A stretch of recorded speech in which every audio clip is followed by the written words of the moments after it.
안녕하세요. 창세기 26장 1절에서 11절까지 말씀 함께 보시겠습니다. 오늘은 기근 속에서 드러나는 믿음과 진리의 문제라는 제목으로 말씀 나눕니다. 오늘 본문은 겉으로 보면 비교적 매우 익숙한 이야기죠. 기근이 들었고 이삭이 그랄로 이동하였고 아내 리브가를 누이라고 속입니다. 하지만 이 본문은 단순히 이삭도 그의 아버지 아브라함처럼 실수했다라는 교훈만으로 읽기에는 훨씬 더 깊은 내용을 담고 있습니다. 이 본문은 크게 두 흐름이 맞물려져 있다라고 볼 수 있는데요. 첫 번째로는 하나님의 언약과 임재의 흐름입니다. 하나님은 기근 가운데 있는 이삭에게 나타나셔서 애굽으로 내려가지 말고 자신이 지시하는 땅에 머물라고 말씀하십니다. 그리고 아브라함에게 주셨던 약속을 다시 확인하시면서 내가 너와 함께 있겠다라고 선언하시죠. 그리고 두 번째로는 인간의 두려움과 왜곡된 반응의 흐름을 우리는 볼 수 있습니다.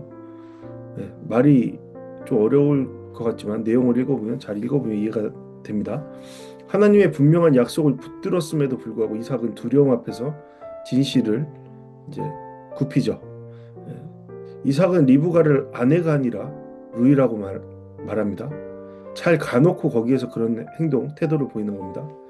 결국 이 신앙은 신앙의 사람도 위기 앞에서 쉽게 불안해지고 하나님의 약속보다 자신의 계산, 자신의 생각, 자신의 느낌적인 느낌을 앞세울 수 있다라는 사실을 보여주는 대목입니다. 그래서 오늘 본문은 우리에게 이렇게 질문합니다. 하나님의 약속이 분명히 주어졌을 때에도 우리는 여전히 두려움 때문에 진리 가운데 함께 하지 못하는 것은 아닌가? 또한 하나님의 백성다운 삶이란 무엇인가? 환경이 어려울수록 하나님의 사람은 더 하나님의 자녀답게 살아야 합니다. 그런데 오히려 그 반대로 살아갈 수 있다는 점을 본문에서 우리는 발견하게 됩니다. 우리는 어떠한 모습을 취해야 할까 생각해 볼 수 있는 오늘 말씀입니다. 오늘 말씀은 다시 한번 기근으로 시작합니다. 기근 참 많이 나오죠. 창세기 시작한 지 얼마 되지도 않았는데요. 여기서 중요한 것은 단순히 먹을 것이 부족해졌다라는 사실이 아닙니다. 여기에서의 기근은 언약 백성의 삶이 또다시 시험받는 자리에 서게 됐다라는 겁니다. 특히 또 흉년이 들매라는 표현은 매우 의미가 크죠. 이 말은 단순히 비슷한 사건이 반복되었다는 정도를 넘어서 아브라함 시대에 있었던 시험과 이제 이삭 시대의 시험이 서로 연결되어 있다는 것을 보여주는 겁니다. 다시 말해서 믿음의 가문이라고 해서 시험이 사라지는 것이 아니라 같은 종류의 시험이 다음 세대에도 다시 찾아온다는 겁니다.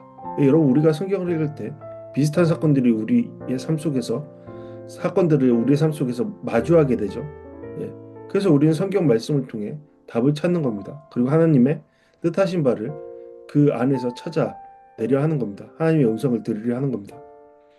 앞장에서는 우리가 생각해 볼 때 음식이 있었습니다. 그리고 야곱은 죽을 쓰고 있었고 에서는 그 죽을 탐했습니다. 그런데 이제는 한 사람의 배고픔이 아니라 그 땅 전체의 기근이 문제가 되는 겁니다. 한 개인의 허기에서 시작된 이야기가 이제는 공동체적 차원의 위기로 확대되는 그러한 장면을 우리가 보게 되는 것이죠. 그리고 이런 상황 속에서 이삭은 그랄로 넘어갑니다. 기근이 찾아오자 이삭은 있던 곳에서 그랄로 갑니다. 애굽으로 바로 내려간 것이 아니라 먼저 블레셋 지역에 그랄로 향한 것이죠. 이것은 지리적으로 보면 애굽보다 훨씬 그랄이 가까운 곳이었지만 그렇다고 해서 완전히 안전하다고 보장될 수 있는 곳은 아니었습니다. 그러니까 이삭은 완전히 멀리 도피하지도 않았고 그렇다고 해서 본래의 자리에서 믿음으로 버티고 있었던 것도 아닙니다.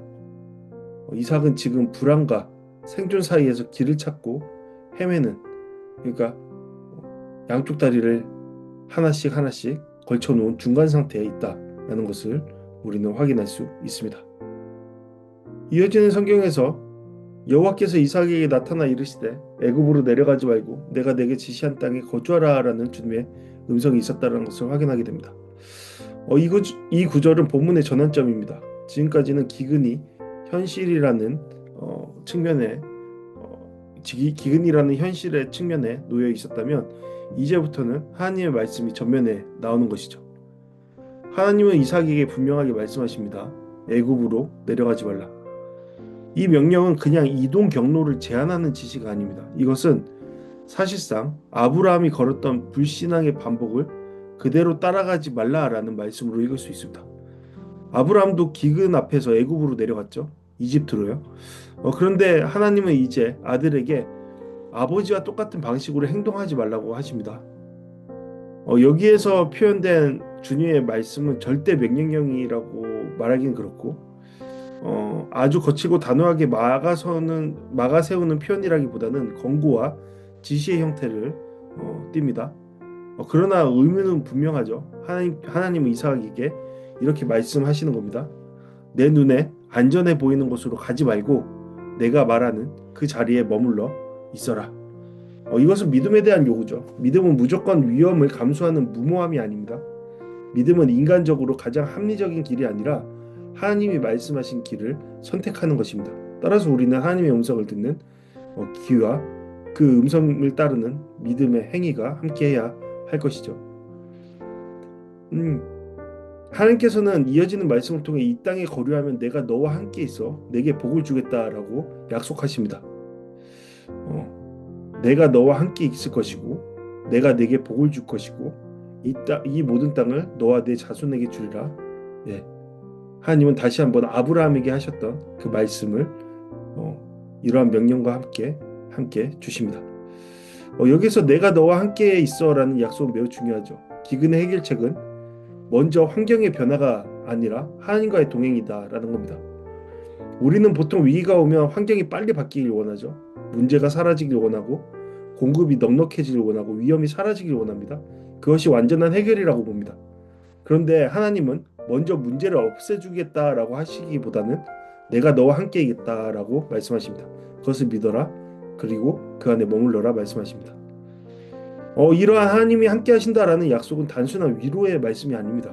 그것은 하나님의 임재와 보호, 인도와 언약의 지속을 함께 포함하는 말이죠. 다시 말하면 기근의 현실 속에서도 이삭이 무너지지 않아야 할 근거는 눈앞에 보이는 형편이 아니라 하나님이 함께 하심이다라는 겁니다. 하나님께서는 아브라함에게 계속해서 언약의 말씀을 이어서 말씀해 주시죠. 하나님은 새로운 약속을 주시는 것이 아니라 이미 아브라함에게 주셨던 약속을 이삭에게 이어서 계속해서 주시고 계십니다. 여기서 중요한 것은 하나님의 언약이 한 세대의 체험으로 끝나지 않는다는 사실이죠. 아브라함에게 주신 약속은 아브라함의 개인적인 성공 스토리가 아니라 하나님 구속 계획의 일부였습니다. 그러므로 아브라함이 죽었다고 해서 약속이 끝난 것이 아니죠. 그 약속은 이삭에게 연결되고 그리고 야곱과 그 후손에도 이어져 갑니다. 천하 만민이 복을 받으리라는 말씀은 매우 넓은 시야를 보여주는 것이죠. 하나님의 복은 단지 한 가정이 잘 사는 정도에 머물지 않습니다. 곧 언약 백성은 결국 열방을 향한 복의 통로가 되어야 한다라는 것이죠. 그런데 아이러니하게도 오늘 본문에서 이삭은 아직 그 복의 통로답게 행동하지 못하고 있습니다. 오히려 그날 사람들에게 불안과 죄의 위험을 가져오게 되죠.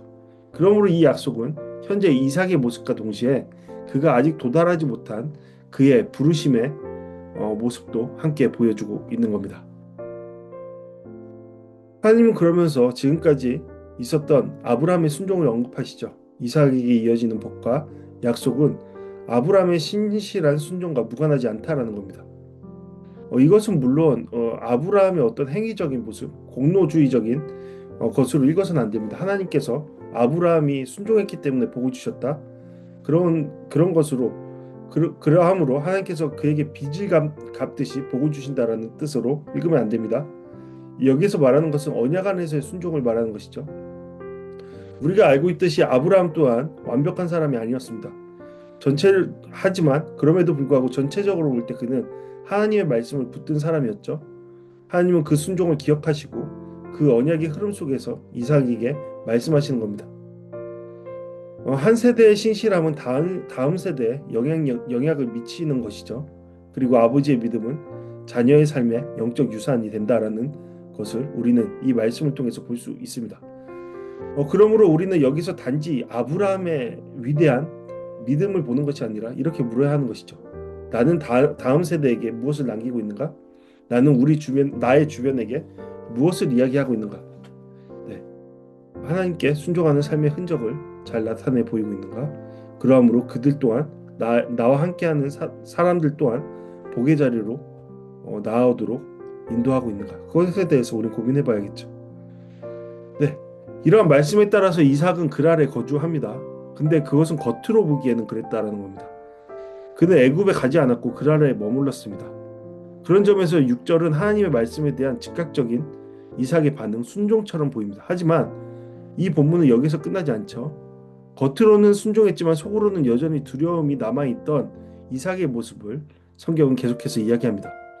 즉 이삭은 순종했지만 그의 믿음은 아직 충분히 성숙하지 못했다라는 겁니다. 우리에게도 매우 익숙한 모습이죠. 우리는 외적으로 하나님의 말씀을 따라가는 것처럼 보일 수 있습니다. 교회에 나가고 예배하고 맡겨진 자리를 지킬 수 있습니다. 하나님의 뜻에 따라 움직이는 모습을 취할 때도 있습니다. 하지만 실제 선택의 순간이 오면 마음 깊은 곳에서 여전한 두려움과 자기 보호가 더 크게 작동할 때가 있습니다. 이어지는 말씀을 보면 굉장히 흥미로운 많은 생각을 하게 되는 장면으로 이어집니다. 이삭은 분명 하나님의 약속을 들었고 그대로 행했습니다. 하지만 그에게는 두려움이 있었습니다. 이 두려움은 사실상 그의 상상력으로 인한 것임을 우리는 말씀을 통해 볼 수 있습니다. 본문에서 그랄 사람들이 노골적으로 그를 위협했다고 보이지 않습니다. 문제는 이삭의 해석이었습니다. 그는 자신의 아내 리브가가 아름다우니 사람들이 나를 죽일 것이다 라고 스스로 그렇게 짐작하고 판단했습니다. 실제의 현실보다 그의 두려움과 상상이 더 크게 작동한 것이죠. 여기에서 중요한 것은 거짓말이 단순한 말의 문제가 아니라는 사실이죠. 거짓말은 하나님을 얼마나 신뢰하는가의 문제입니다. 하나님이 함께 하신다 하셨는데도 그는 그 말씀보다 그곳에서의 자기 계산을 더 믿었죠. 그리고 이 장면은 분명히 아브라함의 실패를 떠올리게 합니다.